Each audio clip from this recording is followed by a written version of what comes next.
저는 전도사 단독의 그 목회를 최초로 2년 8개월을 전도사로 작은 시골 마을에 이렇게 교회를 섬겼습니다. 처음 전도사로 나갔기 때문에 우리 당회를 맡은 목사님께서 저를 부르시더니 넥타이를 끌리지 말고 잘 때도 넥타이를 메고 자라는 거예요. 왜 그러냐면 새벽 예배를 인도해야 되니까. 그래서 정말 긴장을 하고 그 교회에 사역을 시작했습니다. 조그만 시골 마을이니까요. 굉장한 것들을 많이 체험했어요. 설교를 어떻게 했겠습니까? 지금 생각해 보면 내가 어떻게 설교를 했는지도 잘 모르겠어요. 또 해년에마다 부흥회를 했어요. 그런데 정말 부흥회를 했는데 한 번은 그 부흥 강사가 같이 이제 그 사택에서 주무셨는데 시골이니까 뭐 옛날에는 또 특별히 그 중직자의 집에서 강사 목사님이 주무시고 그랬는데 새벽에 그 새벽 예배를 마쳤는데 이제 새벽 예배 마쳤으면 이제 개인적으로 기도하고 이제 또 목사님 모시고 저는 방에 들어와서 이제 쉬고 있는데 갑자기 한 집사님이 저한테 왔어요. 와서 큰일 났다는 거예요.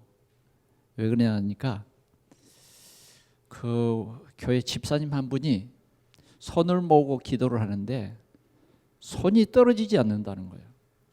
그래서 집에도 못 가고 손을 모으고 지금 두 눈에 눈물을 흘리고 콧물도 흘리고 그냥 가만 앉아 있다는 거예요.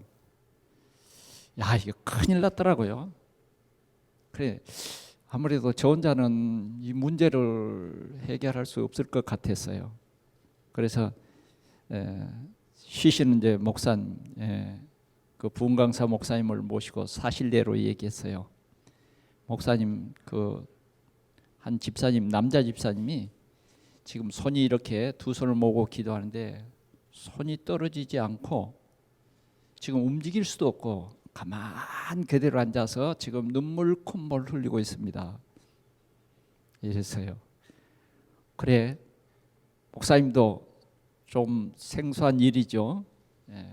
그래 밖에 나가서 교회 가서 보니까 그대로 거기 있는 거예요. 기도했어요. 그랬더니 그냥 이 사람의 그 손이 부드러워져 버리고 아무렇지 않게 되는 거예요. 그 사람이 결국은 교회의 장로님이 되셨어요. 제가 장로님 세울 때까지는 있지 않았고 2년 8개월 있었으니까요. 그리고 이제 서울에서 이제 학교를 다니면서 부교역자 생활을 전도사 생활을 많이 했습니다. 교육 전도사. 그다음에 이제 신학교를 졸업하고는 이제 시무 전도사로, 그다음 강도사로, 부목사로 이렇게 사역을 했습니다. 그러니까 교회가 크니까 뭐 전도 그런 건 좀 생각이 안 되고요. 교인 관리하느라고 아주 월요일 하루 쉬고는 뭐 6일 동안 6일 동안 밤 11시 안에는 그 쉬어보지는 못했던 것 같아요. 뭐 6개월이 지나면 구두가 한쪽이 다 닳아져 버렸어요. 폼이 좀 안 좋았던지 양옆이 다 닳아져 버려요. 뭐 사당동, 흑석동, 뭐 신림동 이렇게 뛰고 다니니까 그때는 차도 뭐 교육자들에게 주는 것도 아니고 전부 걸어서 교구를 신방했으니까요. 그렇게 사역을 하다가 목사 안수를 이제 그 교회에서 두 사람이 받았죠. 그러니까 그 교회는 목사님이 여럿을 필요하지 않는 교회였기 때문에 당회가 열리고 저에게 개척할 수 있는 그런 기회를 줬습니다. 그래서 담임 목사님이 서울에서는 교회를 개척하지 말고 수도권에서 했으면 좋겠다, 그렇게 말씀하셨어요. 그래서 제가 인천시청 부근에 가서 교회를 개척하려고 내렸는데 그 허락지 않더라고요. 그래 내린 곳이 바로 이 신앙촌 입구, 저 국도변에, 그때는 거기를 신앙촌 입구라 그랬습니다. 거기에서 25평을 임대를 했습니다. 그때 200만 원에 한 5만 원 이렇게 월세를 주고 교회를 시작했습니다. 교회는 아무도 없고, 일단은 25평 안에 사택도 있고, 꼭 이제 공부하는 서재는 있어야 되니까 서재도 있고, 그 안에 다 들어갔습니다. 그리고 목사님이 옛날 개척하셨다가 그냥 쌓아두셨던 의자 한 10개를 25평 안에 놓고 이제 개척 준비 합판으로 이제 뭐 이렇게 좀 막고 했는데, 이제 다 막고 나니까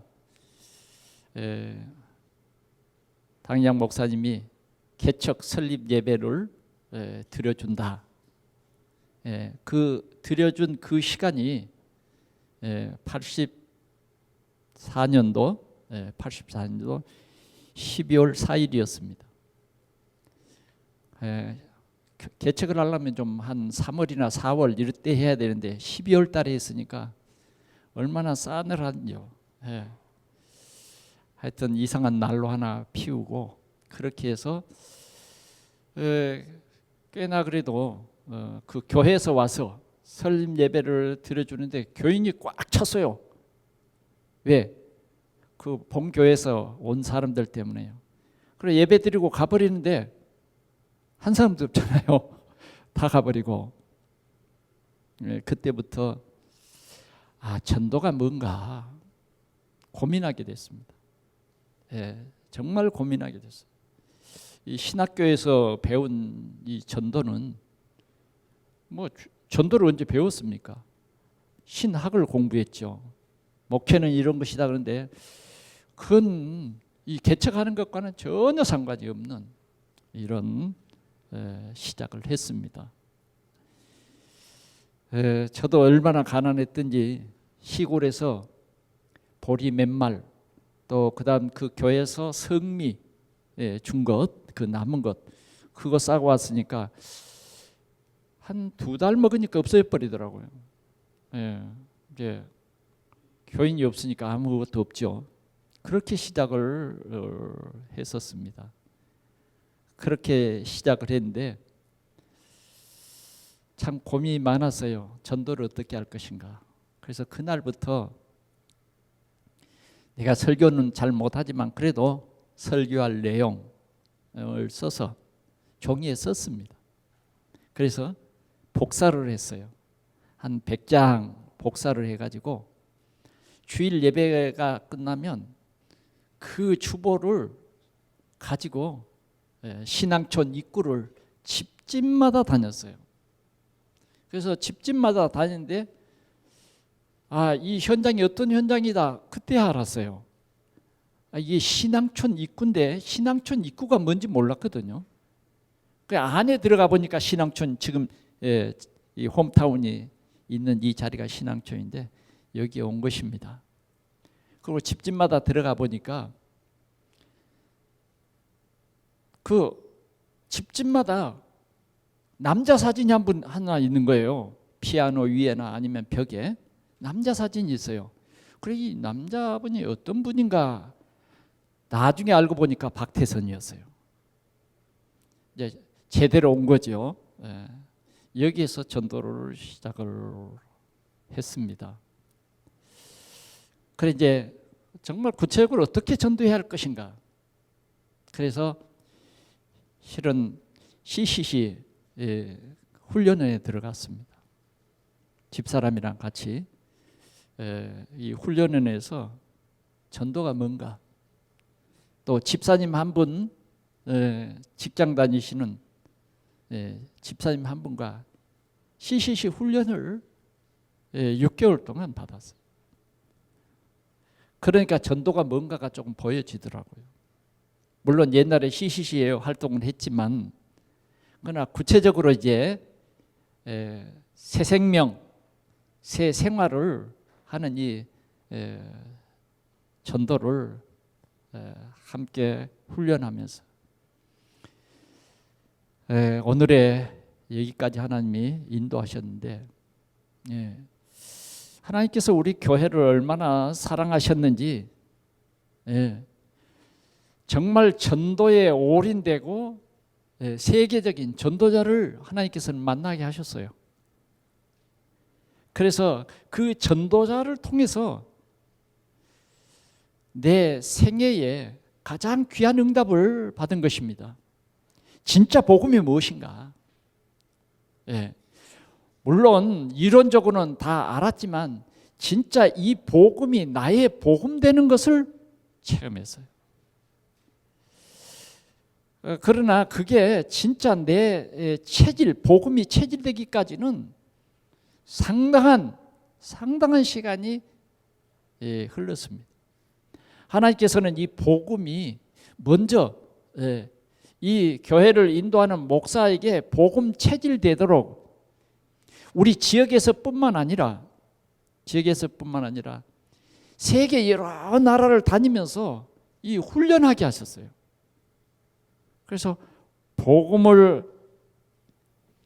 진짜 나의 것으로 누리는 그러한 체험을 하고, 더 나아가서는 복음이 다다, 복음 안에 모든 것이 있구나 하는 것을 알게 되고, 더 나아가서는 이제 이 교회가 237개 나라에 복음을 전하는 교회다, 하나님께서 그걸 알게 해 주셨습니다.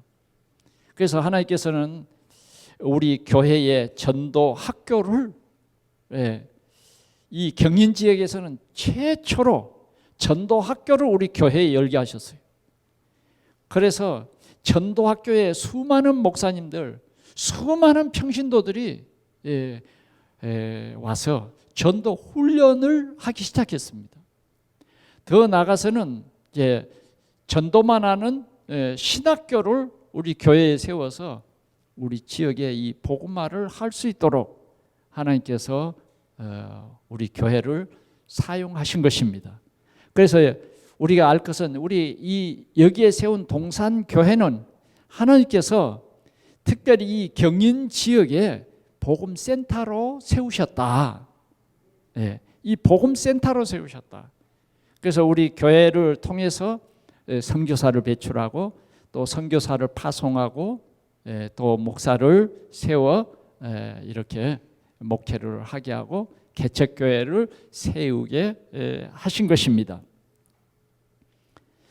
창세전에 감추어졌던 복음, 이 그리스도를 알게 하셨다. 우리 인생의 모든 문제를 친히 해결하신 하나님, 나사렛 예수가 바로 그리스도라고 정말 고백하고 또 누리고 선포하게 하신 것입니다. 하나님께서는 이렇게 완전한 복음이 나의 복음, 우리의 복음 되게 하신 것입니다.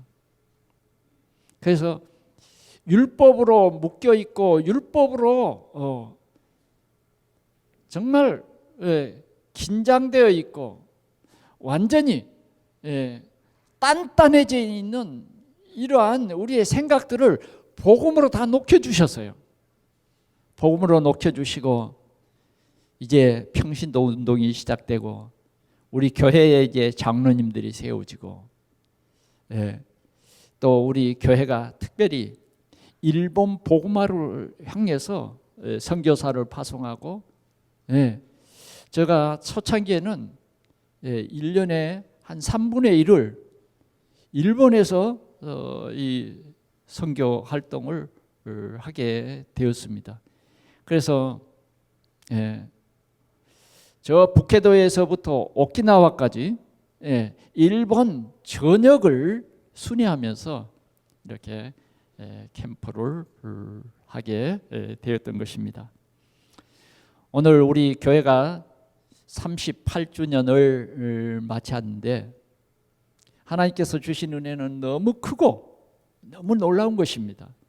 오늘 우리 성도들은 이 하나님의 큰 계획 속에 우리 한 사람 한 사람을 부르셔서 이 세계 복음하는 일꾼으로, 우리 동산교회의 이러한 일꾼으로 우리를 세우신 것을 여러분들이 믿으시기를 축원합니다.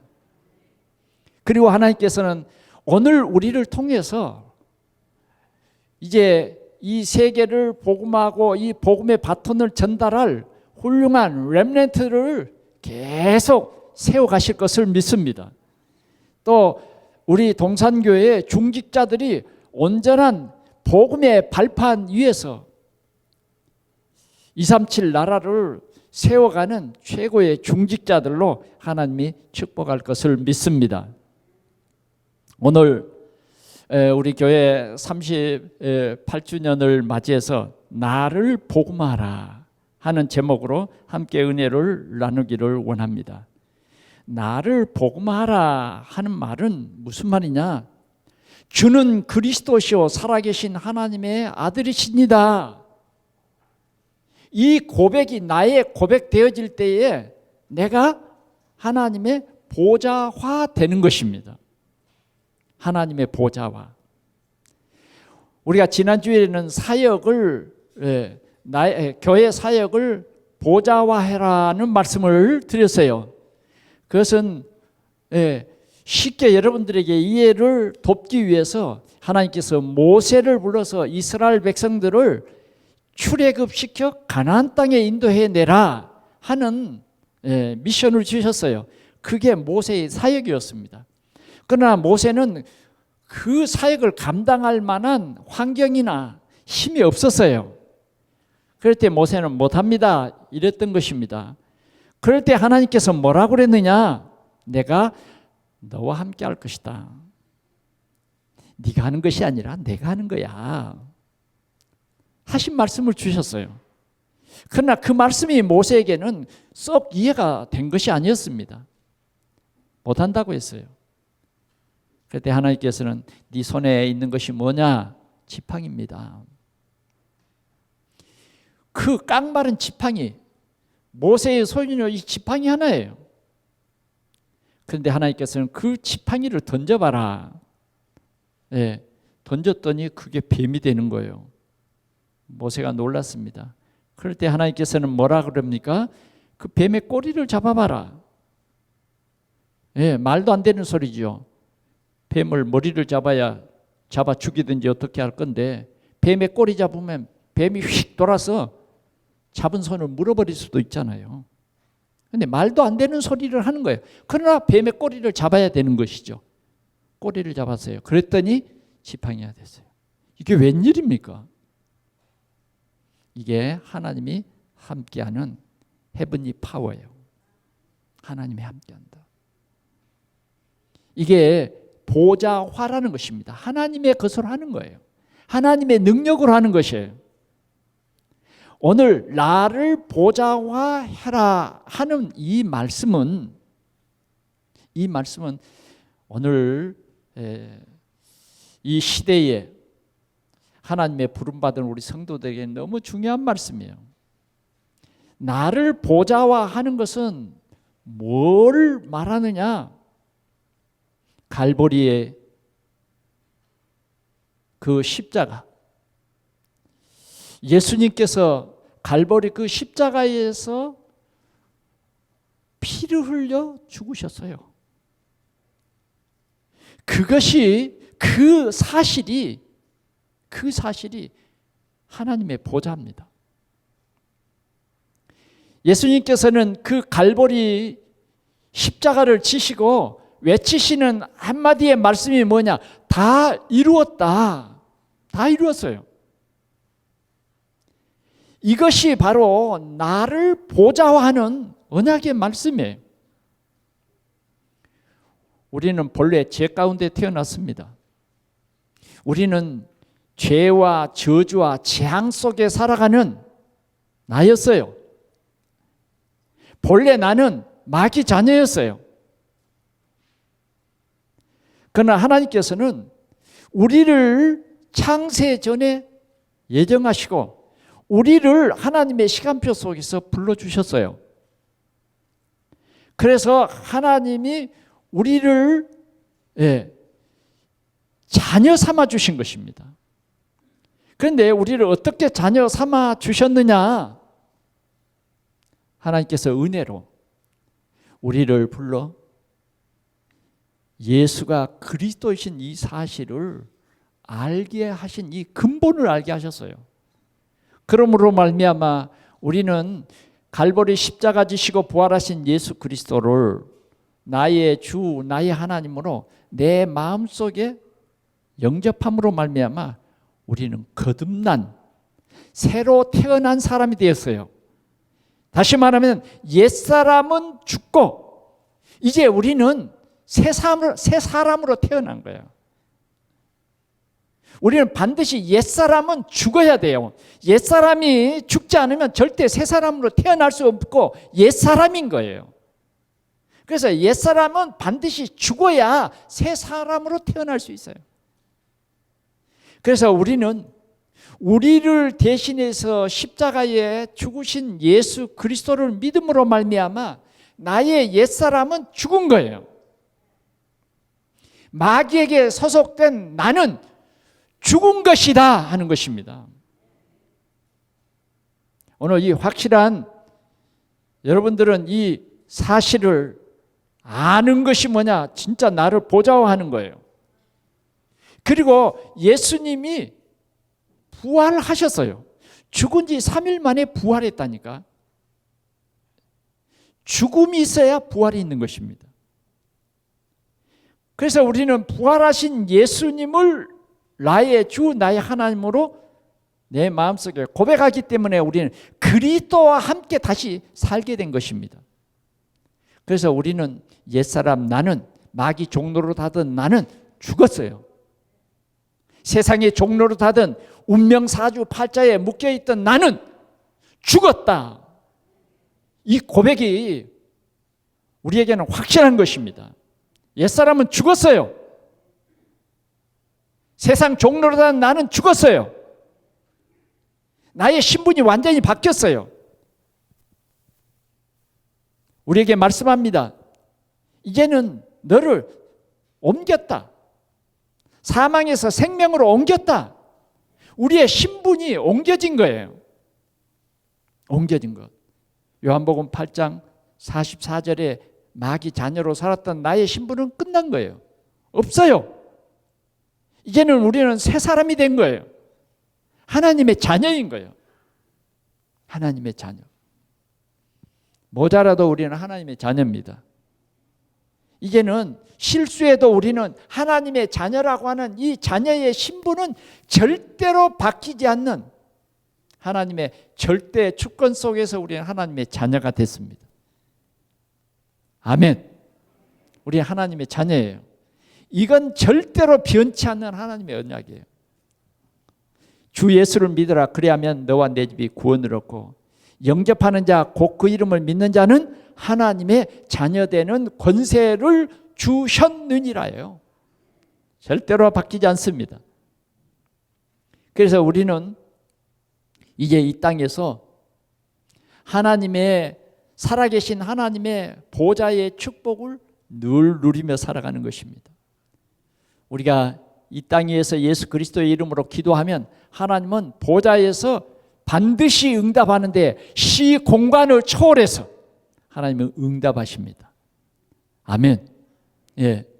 그리고 하나님께서는 우리에게 땅끝까지 이르러 내 이름을 모든 사람들에게 전하라. 그러면서 이 세상 끝날까지 하늘과 땅의 권세를 가진 주님이 성령으로 우리와 함께 하시겠다, 이런 약속을 주셨습니다. 오늘 우리 동산의 성도들은 이러한 하나님의 절대 계획 속에 잡힌 우리 성도들인 것을 믿으시기를 축원합니다. 그래, 우리 날마다의 고백이 뭐예요? 주는 그리스도시요 살아계신 하나님의 아들이십니다.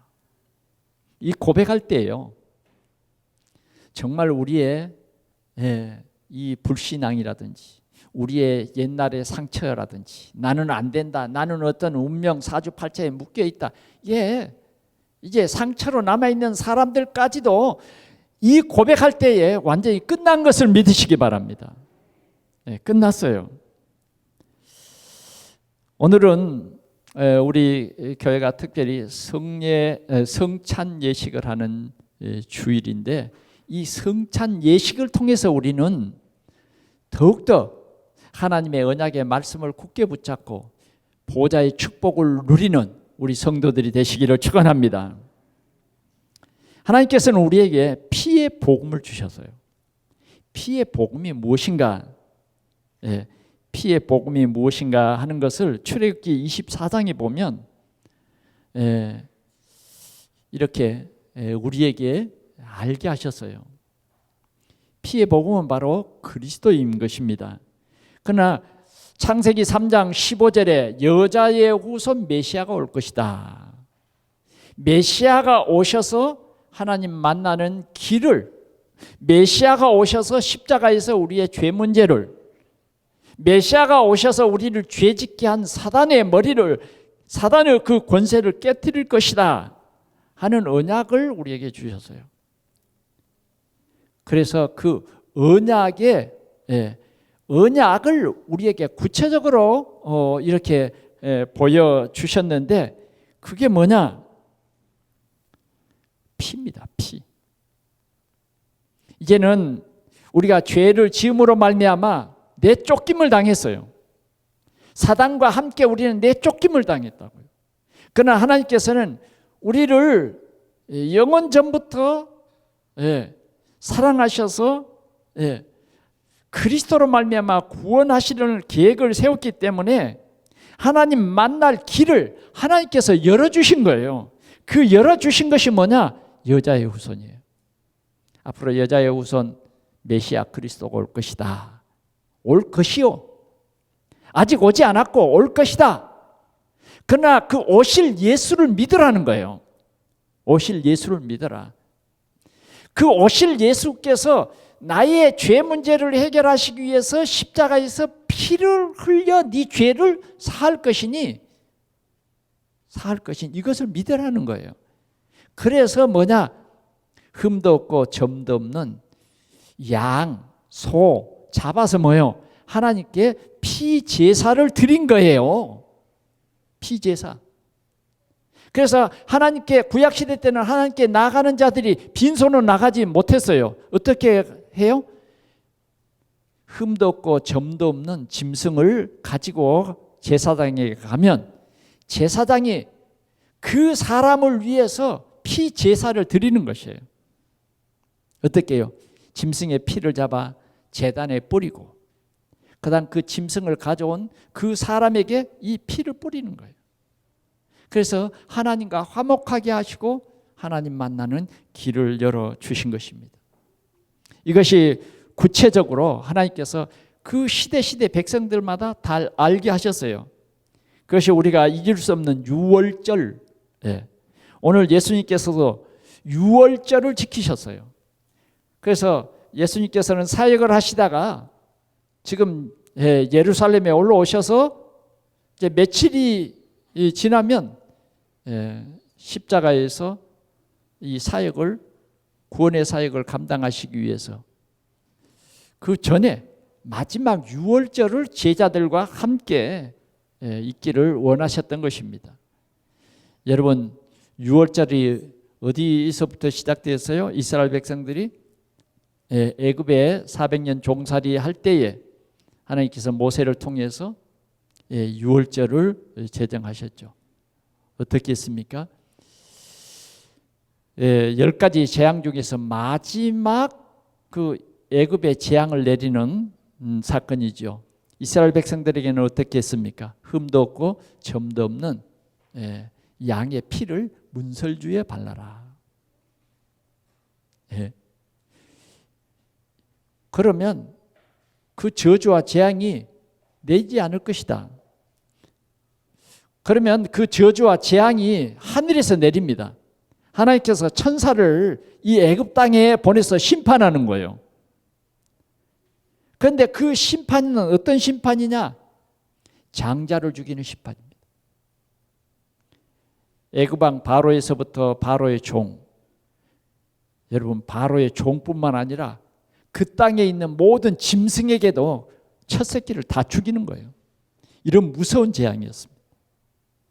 그런데 이 이스라엘 백성들에게는 하나님께서 언약을 주셨어요. 뭐냐? 이 양의 피를 문설주에 발라라. 그러면 그 피를 보고 넘어가겠다는 거예요. 여러분 이해되십니까? 그래, 이스라엘 백성들은 모세의 말을 듣고, 모세의 말은 누구의 말이에요? 하나님의 말씀이죠. 하나님의 언약을 이스라엘 장로들을 통해서 모든 지도자들에게 이 사실을 알게 했어요. 그리고 그들은 다 같이 문설주에 피를 발랐어요.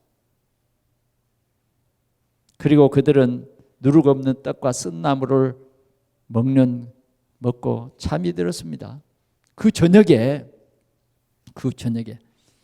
하늘에서 천사들이 내려서 그 애굽 저녁에 하늘에 천사들이 내려왔어요. 그리고는 문설주를 봅니다. 문 임방에 피가 발라져 있느냐 없느냐 이것 보는 거예요. 그게 심판의 기준이에요. 이 피가 있느냐 없느냐. 피 있는 집은 넘어가는 거예요. 묻지도 않아요. 대문을 두드리는 일도 없어요. 피 발라져 있는 하나님의 언약이 있는 그 가정은 넘어가는 거예요. 그러나 하나님의 언약이 없는, 하나님의 언약을 듣고도 믿지 않고 피 바르지 않았다고 하면 그건요 심판이에요. 심판. 전 애굽 땅에 통곡의 소리가 나옵니다. 바로의 궁중에도, 저 맷돌 돌리는 여인의 가정에도 웬일입니까? 피비린내가 납니다. 짐승의 첫 새끼도, 사랑하는 가정에 가장 사랑하는 장자 다 죽은 것입니다. 하나님의 심판이에요. 심판을 보여주신 거예요. 하나님의 약속대로 피 발라져 있는 그 집에는 개도 소리를 지르지 않았어요. 왜? 하늘의 천사들이 이 심판해 버리기 때문에 소리도 없어요. 소리도 없어요. 단 심판이 끝나고 애곡하는 소리만 전 애굽에 애곡하는 소리. 이것이 바로 유월절입니다. 이때부터 이스라엘 백성들은 뭐예요? 출애굽을 기억하면서 여호와 우리 하나님께서 우리를 이렇게 도저히 빠져나올 수 없는 이 애굽, 사람의 힘으로서는 빠져나올 수 없는 이 애굽에서 우리를 인도하여 하나님께서 우리에게 약속한 가나안 땅으로 인도하셨구나. 이걸 기억한 것입니다.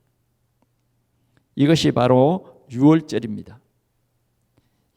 애굽의 종되었던 이들을 완전히 해방시켜서 하나님의 정한 나라, 정한 나라. 물론 광야 40년 동안을 통해서 그들은 하나님을 믿는 믿음을 뿌리 내리게 한 것입니다. 이것이 바로 보좌의 축복입니다, 여러분. 또 그뿐만 아니라 하나님께서는 여러 가지 일들을 통해서 세상을 심판했어요. 방주를 통해서 방주 안에 든 사람, 방주 밖에 있는 사람을 구분했어요. 방주 안에 하나님의 말씀을 믿는 사람, 방주 안에 들어있는 사람은 사람을 중심해서 모든 짐승을 다 살리셨습니다. 그러나 방주 밖에 있는 사람은 어땠어요? 다 죽었어요. 짐승도 다 죽고. 이게 하나님의 심판입니다. 하나님의 기준이에요. 믿는 자예요. 이스라엘 백성들이 광야에서 불신앙하다가 불뱀에 물려 죽었습니다. 막 죽어갑니다. 그러나 하나님께서는 그 불뱀에 물린 사람일지라도 살 수 있는 길을 열어주셨어요. 그 길이 뭐냐? 하나님께서 모세를 통해서 구리뱀을 만들어서 장대 위에 매달게 한 것입니다. 그리고는 뭐요? 이 장대 위에 구리뱀을 쳐다보는 사람은 어떤 불뱀에 물렸어도 그 독이 그 사람을 죽이지 못하는 거예요. 이것이 하나님의 구원입니다. 하나님의 구원. 우리는 하나님의 언약의 말씀을 나의 가슴에 새겨야 합니다. 나를 보좌화하는 것은 뭐냐? 하나님의 언약을 나의 보좌화하는 거예요. 나의 모든 삶의 기준이 하나님의 언약인 거예요. 세상은 믿지 못하게 합니다. 사단은 우리의 육신의 생각으로 하나님의 언약을 파괴해버려요. 우리는 분명히 알 것이 우리는 언약의 백성입니다. 하나님의 언약은 영원한 것입니다. 하나님의 언약. 오늘도 우리가 이 세상을 살아가는데 이 하나님의 언약을 굳게 붙잡아야 하는 것입니다. 두 번째로는 예수님께서 제자들과 함께 유월절 만찬을 나누셨습니다.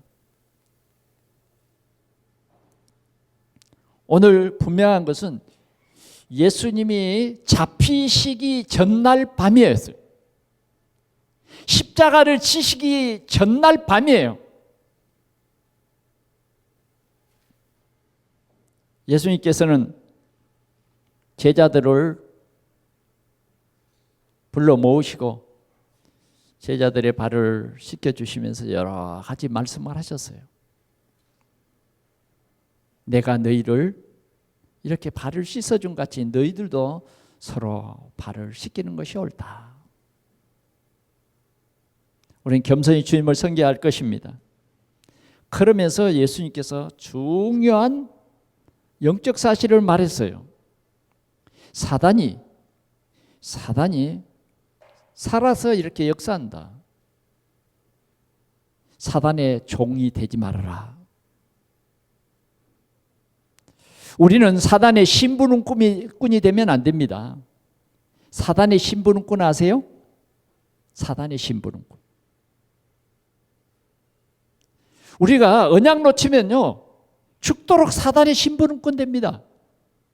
우리의 삶이 사단의 종된 삶을 산다니까요. 그게 어쩌면 우리의 육신의 종될 때에 사단은 우리의 육신을 가지고 항상 우리를 넘어지게 하는 자가 사단입니다. 오늘 예수님의 12 제자 중에 한 사람은 뭐예요? 사단의 심부름꾼이었어요. 그의 일생이 사단의 심부름꾼을 한 것입니다. 오늘 예수님께서는 이렇게 말씀하신 후에 제자들에게 이렇게 말씀하셨어요. 떡을 제자들에게 이렇게 나누어 주시면서 말씀한 것입니다. 26절입니다. 떼어 떡을 가지사 축복하시고 떼어 제자들에게 주시며 이르시되 받아 먹으라. 받아서 먹으라. 이것은 내 몸이니라. 내 몸이니라. 아직 예수님께서 십자가 지금 죽으시기 전에 지금 하신 말씀이에요. 지금 제자들은 생각에는 뭐예요? 예수님이 십자가에 죽는 것, 그들의 생각 속에 없었어요. 아무리 예수님이 죽는다 그래도 그 말이 이해되지 않는 거죠. 예수님은 어떻게 하든지 유대인의 왕, 로마에 속국되어 있는 유대인들을 해방시킬 그러한 왕, 우리는 그 왕의 신하 출세하는 거죠. 어부들이 얼마나 큰 출세입니까? 정말 제자들의 이 생각이나 체질은 잘 박히지 않았어요.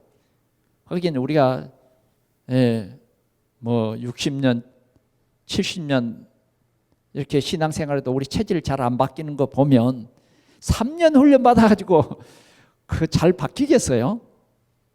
근데 이들은 집중했거든. 예수님과 집중했어. 그래도 잘 안 바뀌는 것 같아. 사람들 생각 속에는 성공, 오늘도 여러분 성공하기를 원하죠? 여러분 축복받기를 원하죠? 고난받는 건 뭐요? 싫죠? 제자들도 마찬가지였어요. 예수님이 십자가에 죽는다? 그것도 저 유대인들 핍박하는, 예수를 안 믿는 유대인들의 손에? 그러면 나 안 따라다녀. 그러지 않겠어요? 육신적으로는 정말 재미없는 거죠. 그러지 않아요?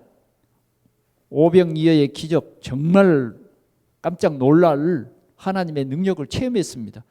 그게 뭔데? 믿지 않으면 아무것도 아닌 거예요. 제자들에게 주님은 이렇게 떡을 주시면서 이것은 너희를 위한 내 몸이다. 예수님께서 우리를 위해서 우리의 죄를 대속하시기 위해서 십자가에서 죽을 것을 말씀한 것입니다. 그 다음 말씀 보니까 27절 같이 보겠습니다. 시작. 또 잔을 가지사 감사 기도하시고 그들에게 주시며 이르시되 너희가 다 이것을 마시라. 이것은 죄 사함을 얻게 하려고 많은 사람을 위하여 흘리는 바 나의 피 곧 언약의 피니라 그랬어요. 많은 사람, 이게 가장 중요한 핵심이에요. 모든 사람을 위해서가 아니에요. 많은 사람이에요. 많은 사람을 위해서. 이해되세요? 이해되셨죠? 모든 사람이 아니라니까요. 많은 사람, 그 말은 뭐예요? 반드시 예수 믿는 사람, 반드시 갈보리 십자가에서 예수님이 우리의 죄를 대신 사시려고 정령 죽으시리라는 그 율법을 완성하신 예수를 믿는 사람, 그 말이에요. 아멘. 이 확실한 복음이에요. 다른 길이 없다고요. 오직 나사렛 예수 그분만이 그리스도다, 그 말이에요. 자꾸 이 말세를 당한 이때 내가 그리스도다, 여기가 그리스도가 있다, 뭐 이렇게 우리를 혼란 주는 이런 시대를 맞이했어요. 우리는요 오직 예수 돼야 됩니다. 많은 사람을 위하여 흘리는 피, 곧 뭐예요? 언약의 피입니다. 언약의 피. 이 언약의 피라고 하는 것은 모세를 통해서 우리에게 약속하신 그 언약, 그 말이에요. 문설주의 피 바른 그 가정 안에는 모든 저주와 재앙이 미치지 못해요. 왜? 하나님께서 구원해버렸어요. 하나님께서 이렇게 보호했다고 말이에요. 그 집을 피 바른 사람을 다 보호했어요. 저주와 재앙에서 빼냈어요. 이걸 누리자 그 말이에요. 이걸 누리자. 예수님께서 죽으심은 우리 인간이 해결할 수 없는 죄 때문에 오는 저주와 재앙의 문제를 단번에 해결하셨다. 단번에 해결하셨다. 지옥의 문제를 단번에 해결하셨다. 그 말이라니까요. 그래서 우리는 그리스도와 함께 다시 산 것입니다. 아멘. 여러분 정말 기뻐하시기 바랍니다. 하나님이 이 복음을 나의 복음 되게 하시고 이 복음, 이 언약의 복음을 여러분들 것 되게 하셨어요. 모든 사람이 아니라는 사실입니다. 많은 사람이에요. 많은 사람. 예수 믿는 모든 사람이에요. 많은 사람이란 예수 믿는 모든 사람을 말해요. 그 사람을 위해서 흘리는 바 곧 무슨 피? 언약의 피단 말이에요. 언약의 피. 오늘 우리가 성찬 예식을 하는데 그 피가 예수님의 피가 되고 그런 건 아니에요. 예수님의 살이 되고 그런 거 아니에요. 그 포도주는 포도주예요. 떡은 떡이에요. 그러나 우리는 분명한 이 떡을 떼면서 기념하는 거예요. 우리의 믿음을 새롭게 하라고 말해요. 다시 말하면 내 생각, 내 모든 삶을 보좌화해라. 예. 우리는 그리스도의 피로 말미암아 완전히 끝났구나. 이 감사가 보좌한 것입니다. 그러면 우리는 확신을 가져야겠습니다. 첫째는 우리가 이 확신이 있어야 돼요. 죄 사함의 확신. 우리의 죄는 우리가 해결한 것 아니에요. 어떻게 된 것입니까? 로마서 3장 23절 한번 보겠습니다. 확신을 해야 되기 때문에 보는 거예요. 다시 한번. 자, 알고 있지만 다시 보는 거예요. 로마서 3장 23절 같이 봅니다. 시작. 모든 사람이 죄를 범하였음에 하나님의 영광에 이르지 못하더니. 아멘. 예. 모든 사람이 죄를 범하였으면 하나님의 영광에 이를 수 없다는 것입니다. 우리는 이 죄 때문에 말미암아 하나님을 만날 수 없는 거예요. 죄 때문에 말미암아 저주와 재앙, 그것인 것입니다.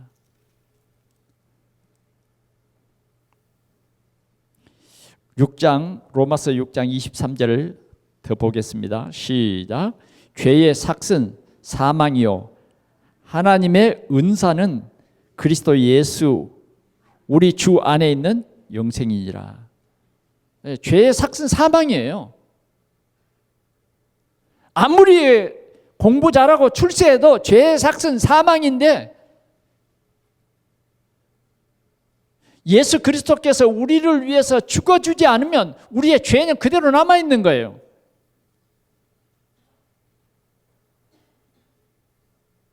그냥 내가 잘못했다고 비밀한 죄가 없어집니까? 아니에요. 예수를 믿어야 돼요. 갈보리 십자가에서 우리를 위해서 살을 찢겨주시고 생명, 마지막 피를 흘린 그 사실을 믿어야 돼요.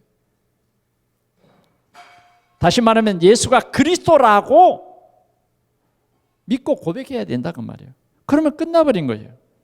이게 주님의 우리에게 주신 절대 언약입니다. 그러면 로마서 8장을 한번 보겠습니다. 로마서 8장 1절 시작. 그러므로 이제 그리스도 예수 안에 있는 자에게는 결코 정죄함이 없나니 이는 그리스도 예수 안에 있는 생명의 성령의 법이 죄와 사망의 법에서 너를 해방하였습니다. 이제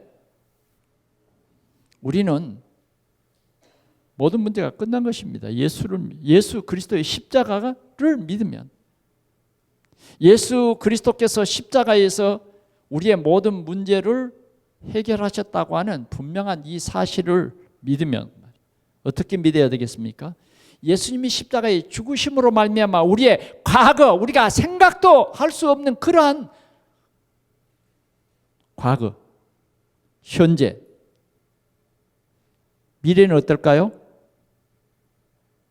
미래는 어떻게 했어요? 여러분 놀라지 마십시오. 미래의 문제까지. 아직 우리가 짓지 않는 그 죄의 문제까지 올이에요, 올. 주님이 한 번에 끝내버렸어요. 이건 사람의 능력이 아니라 하나님이 우리를 사랑하신 하나님의 사랑인 것입니다. 하나님이 우리를 얼마나 사랑했느냐? 우리의 이 죄로 인한 모든 저주와 재앙의 문제를 주님은 너무너무 잘 아시고, 지옥의 문제를 너무너무 잘 아시고, 사단이 우리를 죽이고 멸망시키려고 하는 이 악한 사단임을 아시고 주님께서 단번에 해결해 버린 거예요. 이게 하나님의 사랑이에요. 이 사랑을 입은 사람들이에요, 여러분. 사랑을 제대로 알아야 돼요. 사람들이 조금 사랑하고 미워하고 그런 것 때문에 흔들리지 마시고요. 우리는 그리스도의 사랑, 그것이 십자가입니다. 이 놀라운 사랑으로 우리는 확신을 가져야 합니다. 그리스도의 피 흘림의 효력은 엄청난 것입니다. 끝낸 거예요. 우리는 이 사실을 믿어야 돼요. 아멘. 이제 우리는 이 귀한 은혜를 받았기 때문에 오직 예수. 아멘. 사단이 우리를 유혹하고 미혹할 때마다 하나님이 우리에게 주신 권세로 사단을 꺾는 힘 있는 성도, 성령 충만한 우리 성도들이 되시기를 바랍니다. 우리는 결코 자랑할 것이 없어요. 하나님의 은혜죠. 자, 31절 보겠습니다. 8장 31절 시작.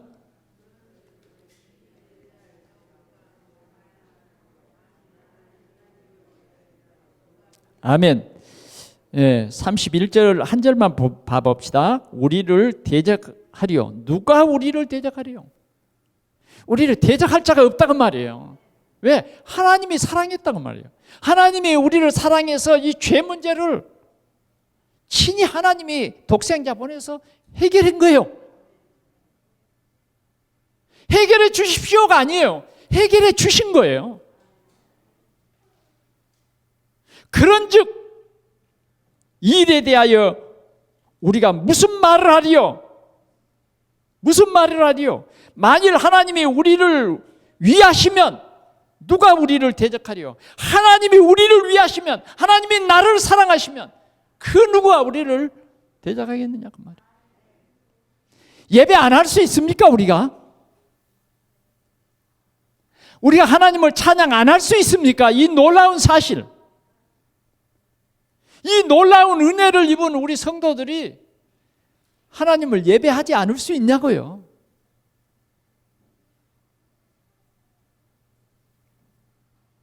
나를 보좌하라. 우리는 이제 237 나라를 살리기 위해서 빛을 비추는 망대가 돼야 되겠습니다. 우리 가정이 망대가 돼야 되겠고, 내 자신이 망대 돼야 되겠고.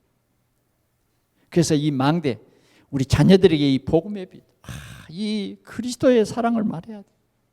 이 그리스도의 능력을 말해야 돼요. 아멘. 이런 성도들이 되시기를 축원합니다. 말씀 운동, 이 그리스도 운동하는 교회, 바로 성찬 예식이 하겠는데요. 우리는 다른 것이 중요한 게 아니에요. 그리스도 십자가를 보좌화하라는 거예요. 아멘. 어떤 가운데서도 여러분 이 십자가 굳게 붙잡으시기 바랍니다. 우린 죽어도 살겠고, 아멘.